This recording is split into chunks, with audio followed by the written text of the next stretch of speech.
श्री शिवाय नमस्तुभ्यम. नमस्कार. पार्थेश देवेंद्र नामजोशी रुद्र ज्योतिष चॅनलवर आपल्या सर्वांचे सहर्ष स्वागत करीत आहे. जर तुम्ही चॅनलवरती नवीन असाल तर व्हिडिओजना लाईक करा, चॅनल सबस्क्राईब करा आणि बेल आयकॉनवरील बटन दाबा. बेल आयकॉनवरील बटन दाबल्याने आपल्याला येणाऱ्या सर्व नवीन व्हिडिओविषयीचे सबस्क्रिप्शन मिळेल. तसेच मागील व्हिडिओही आपल्याला पाहता येतील आणि जेणेकरून आपले ज्ञानवर्धन होईल. या भागामध्ये आपण पाहणार आहोत की दिनांक आजची जी आहे 8 तारीख, 8 तारखेला आज संध्याकाळी 7:05 चंद्र हा आपल्या उच्च राशीत वृषभ राशीमध्ये कृत्तिका नक्षत्रामध्ये प्रवेश करत आहे. तर चंद्र हा ज्या वेळेला तिथे प्रवेश करेल तर तो गुरुला जाऊन मिळेल, जो नैसर्गिक शुभग्रह आहे. चंद्र हा रजोगुणी ग्रह आहे आणि गुरु हा एक सात्विक आणि आध्यात्मिक ग्रह आहे. गुरुला सुवर्णाची उपमा आहे, तो सुवर्णासारखा आहे, तर चंद्राला रजत म्हणजे चांदीची उपमा आहे. ज्यावेळेला हे दोन ग्रह एकत्र येतात त्यावेळेला गजकेसरी नावाचा अतिशय शुभ आणि धनाने बलवान असलेला योग निर्माण होतो. तर जाणून घेऊया की गजकेसरी योग जो तयार होणार आहे तो कोणत्या राशींना शुभफळे देणार आहे, कोणत्या राशींना तो विवाह, कोणत्या राशींना तो कौटुंबिक सौख्य, तसेच कोणत्या राशींना तो धन आगमन पुढील 2.25 दिवसामध्ये करून देणार आहे, याची आपण एक संक्षिप्त माहिती घेऊया. तर सुरुवात करूया मेष राशीला. मेष राशीला हा योग कुंडलीच्या त्यांच्या धनस्थानातून होणार आहे.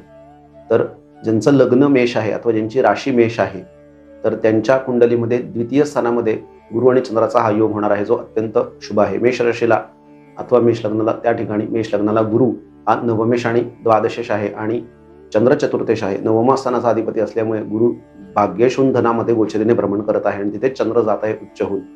त्यामुळे मेष राशीच्या लोकांना पुढील 2.25 दिवसामध्ये धन आगमन जास्त होईल, कौटुंबिक सौख्य मिळेल आणि ज्या मेष राशीच्या लोकांचे विवाह ठरत नसतील त्यांना विवाह संदर्भामध्ये काहीतरी आनंदाची बातमी मिळेल. पुढील 2.25 दिवसामध्ये त्याबाबत हालचाल होताना दिसून येईल. त्यानंतरची पुढची राशी आहे ती म्हणजे वृषभ. जरी वृषभ राशीला गुरु कारक नसला अथवा वृषभ लग्नाला म्हणजे ज्यांच्या कुंडलीच्या प्रथम स्थानात 2 हा आकडा आहे, त्यांचं वृषभ लग्न आहे अथवा वृषभ राशी आहे, यांना गुरु जरी कारक होत नसला तरी काळाच्या प्रमाणे लाभस्थानाला जास्त महत्व आहे आणि त्या ठिकाणी वृषभ लग्नाला गुरु जसा अष्टमेश आहे तसा तो लाभेश पण आहे आणि लाभेश आणि अष्टमेश यांची युती, तसेच तृतीयेश चंद्र यांची युती प्रथमात होणार आहे. चंद्र हा वृषभेमध्ये उच्चीचा मानला जातो, तो उच्चीचा मानला जातो आणि तिथेच गुरुग्रह आहे.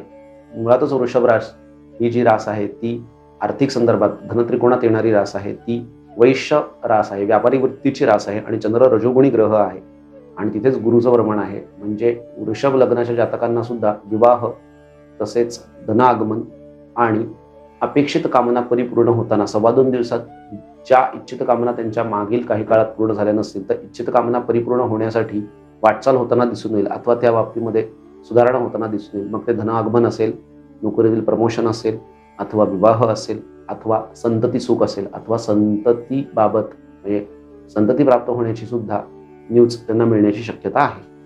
त्यानंतरची पुढील येणारी राशी आहे ती म्हणजे कर्क. एकादश स्थानाचा कारकच मुळात गुरुग्रह आहे, धनाचा कारक ग्रह गुरु आहे. ज्यांच्या कुंडलीत प्रथम स्थानामध्ये 4 आकडा येतो म्हणजे कर्क लग्न आहे अथवा चंद्र जिथे बसला आहे तिथे 4 आकडा आहे, म्हणजे ज्यांची राशी कर्क आहे त्यांच्या 11व्या स्थानामध्ये गुरुचे हे गोचर भ्रमण आहे. कर्क लग्नाला गुरु हा अत्यंत शुभ मानला गेला आहे, कारण तो भाग्येश आहे. गुरु लाभाचाही कारक आहे आणि नवमाचाही कारक आहे, धनाचा कारक आहे, कुटुंबाचा कारक आहे, संततीचा कारक आहे आणि तो लाभामध्ये बसलेला आहे.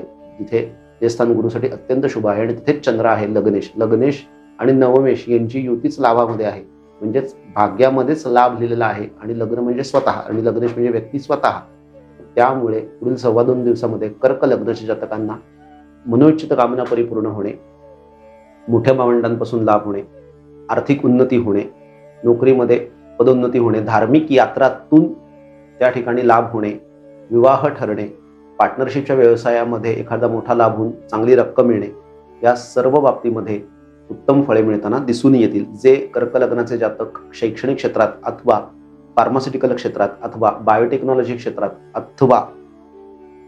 अथवा कोचिंग क्लासेसच्या संदर्भात कार्यरत आहेत त्या सर्वांना धनागमन उत्तमरित्या होताना दिसून येईल आणि पुढील 2.25 दिवसामध्ये धनाचे आगमन जास्तीत जास्त होताना दिसून येईल. त्यानंतरची पुढील राशी आहे ती म्हणजे सिंह. सिंह राशीच्या दशमातून म्हणजे व्ययश आणि पंचमेश यांची युती दशमस्थानात होणार आहे. सिंह लग्नाचे दोन्ही मित्रग्रह आहेत. चंद्राचा नैसर्गिक मित्रग्रहच गुरु आहे आणि चंद्राचा तो त्या ठिकाणी मित्रग्रह सूर्य देखील आहे. कारण ते दोन्ही ग्रह जे आहेत ते शुभ ग्रह आहेत आणि सूर्य हा राजसी ग्रह आहे.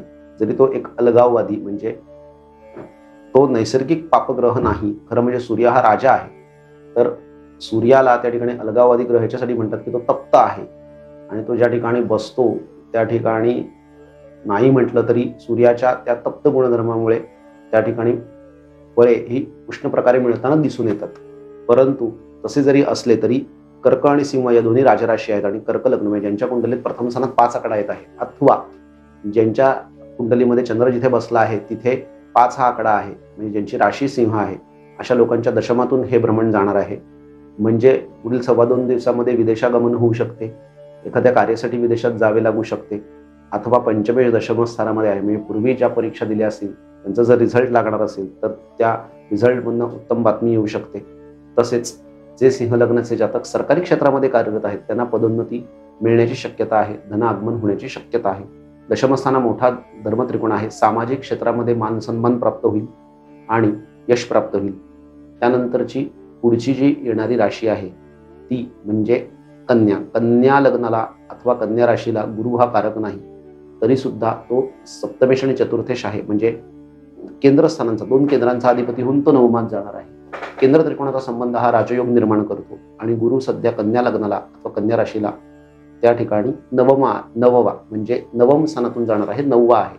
9वा गुरु हा अत्यंत बलवान समजला गेला आहे आणि चंद्र कन्या लग्नाला लाभेश आहे. लाभेश आणि सप्तमेश आणि चतुर्थेश यांची युती नवमात होणार आहे. केंद्र त्रिकोणाचा संबंध राजयोगाची फळ देऊन जाईल आणि त्या ठिकाणी गुरु आणि चंद्राच्या गजकेसरी योगामुळे धार्मिक यात्रातून लाभ होणे अथवा एखाद्या ट्रिपमधनं लाभ होणे अथवा जे कन्या लग्नाचे जातक बँकिंग क्षेत्रामध्ये, पॉलिटिकल क्षेत्रामध्ये अथवा कम्युनिकेशन क्षेत्रामध्ये अथवा पतपेढीमध्ये म्हणजेच कोणत्याही वित्तीय संस्थेमध्ये कार्यरत आहेत त्यांना पदोन्नती मिळेल, धन आगमन होईल आणि गुरु आणि चंद्राच्या कृपेमुळे मान मरातब प्राप्त होईल, प्रतिष्ठा प्राप्त होईल. अशा घटना पुढील 2.25 दिवसामध्ये घडताना दिसून येतील. त्यानंतरची पुढची जी राशी आहे ती म्हणजे वृश्चिक. वृश्चिक राशीला 2 त्रिकोणाचा अधिपतीच मुळात आहेत म्हणजे ज्यांच्या कुंडलीत प्रथम स्थानामध्ये 8 आकडा येत आहे अथवा ज्यांच्या कुंडलीमध्ये चंद्र जिथे बसला आहे तिथे 8 ही राशी आहे म्हणजे 8 हा आकडा आहे म्हणजे ज्यांची राशी वृश्चिक आहे अथवा लग्न वृश्चिक आहे तर त्यांच्या पत्रिकेमध्ये आता हे होणारे भ्रमण 2 त्रिकोणाचे अधिपती केंद्रात येतील. कारण वृश्चिक लग्नाला गुरु पंचमेश आहे. पंचमामध्ये गुरुची मीन ही 12वी राशी येते आणि 9व्या स्थानामध्ये गुरुची कर्क राशी उच्च राशी येते जी चंद्राची स्वराशी आहे. नवमेश आणि पंचमेश यांची युती सप्तमात आहे. म्हणजेच वृश्चिक लग्नाच्या जातकांचे निश्चितपणे पुढील 2.25 दिवसात विवाह ठरताना दिसतील अथवा संतती बाबतीमध्ये त्यांना गुड न्यूज येईल. पूर्वी दिलेल्या परीक्षा स्पर्धा परीक्षातून यश मिळताना दिसून येईल, सन्मान प्राप्त होईल आणि गुरु आणि चंद्राच्या गजकेशरी योगामुळे धनागमनाची सूचना मिळेल. कारण मुळातच तो धनासाठीच प्रामुख्याने उत्तम मानला गेलेला योग आहे. त्यानंतरची पुढील येणारी राशी आहे ती म्हणजे मकर. मकर लग्नाला गुरुग्रह हा तसा सम आहे कारण तो शनीचा समग्रह आहे.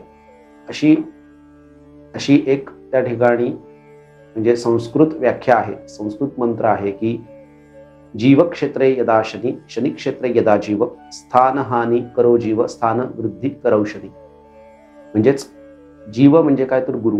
जीव क्षेत्रे यदा शनी, शनी क्षेत्रे यदा जीव, स्थान हानी करो जीव, स्थान वृद्धी करौ शनी. म्हणजे जीव म्हणजे गुरु. तर गुरु हा शनीच्या क्षेत्राला म्हणजे शनीच्या राशीला नेहमी स्थानहानी करतो. म्हणूनच गुरु हा मकरेमध्ये निचीचा आहे आणि कुंभेमध्ये तो बलवान नाही. कुंभेमध्ये मुळात कोणताच ग्रह बलवान होत नाही. शनी सोडता आणि राहू सोडता अन्य कोणताही ग्रह कुंभेमध्ये बलवान नसतो कारण ती बौद्धिक राशी आहे मुळात आणि तिथे मकरेमध्ये तो निचीचा होतो आणि चंद्रही शनीचा मित्रग्रह नाही. परंतु शनी मात्र गुरुच्या राशीला नेहमी वृद्धी करतो. स्थान वृद्धी करो शनी म्हणजे शनी हा नेहमी गुरुच्या ज्या राशी आहेत धनु आणि मीन तिथे नेहमी वृद्धी करतो. त्या राशींना तो उत्तम फळे देताना दिसतो. त्या राशींमध्ये तो उत्तम फळे देतो. म्हणजेच मुळात तो धनुमध्ये कोदंड होतो. त्यामुळे तिथेही जी व्यक्ती धर्माने चालत राहते ज्यांच्या पत्रिकेत शनी धनु राशीचा आहे आणि धर्माने व्यक्ती चालत असेल तर त्याला त्या ठिकाणी शनी उत्तम फळे देताना दिसून येईल. तर गजकेसरी योगावरती येऊया. तर मकर लग्न, मकर लग्नामध्ये कुंडलीच्या प्रथम स्थानामध्ये जर 10 आकडा लिहिलेला असेल अथवा चंद्र जिथे बसला आहे पत्रिकेमध्ये तिथे 10 आकडा असेल तर मकर लग्न मकर राशीच्या जातकांच्या पत्रिकेमध्ये हा योग पंचमातून होताना दिसून येईल. सप्तमेश आणि तृतीयेश आणि द्वादशेश यांची युती पंचमात आहे. मकर लग्नाचे जे जातक विदेशात कार्यरत आहेत अथवा जे विदेशात जाणार आहेत त्यांना विदेशात जाण्याच्या संधी प्राप्त होतील आणि त्यातून धन आगमन होईल. पंचम स्थान सुद्धा लक्ष्मी स्थान आहे आणि चंद्र हा लक्ष्मी तसा बघायला गेला तर कारक आहे आणि गुरु तर धनाचाच कारक आहे. त्याची लाभावर दृष्टी आहे. म्हणजे मकर लग्नाचे अथवा मकर राशी जातकांचे विवाह ठरतील. प्रेमप्रसंगातून विवाह ठरताना दिसून येतील कारण चंद्र मनाचा कारक तिथे आहे आणि तो सप्तमेशून पंचमात गोचरीने पुढील 2.25 दिवसामध्ये जाणार आहे. म्हणजे ज्यांनी प्रेमाविषयी आपले मत ठेवलेले आहे तर त्यांना प्रेम विवाह होण्याची शक्यता निर्माण होईल आणि लाभावरती गुरुची दृष्टी असल्यामुळे गुरुकृपेने उत्तम प्रकारचे लाभून प्रतिष्ठा प्राप्त होईल. तसेच जे मकर लग्नाचे जातक शैक्षणिक क्षेत्रात कार्यरत आहेत अथवा पतपेढी वित्तीय संस्थेत कार्यरत आहेत तर त्यांनाही धन आगमन उत्तम होताना दिसून येईल. श्री शिवाय नमस्तुभ्यम.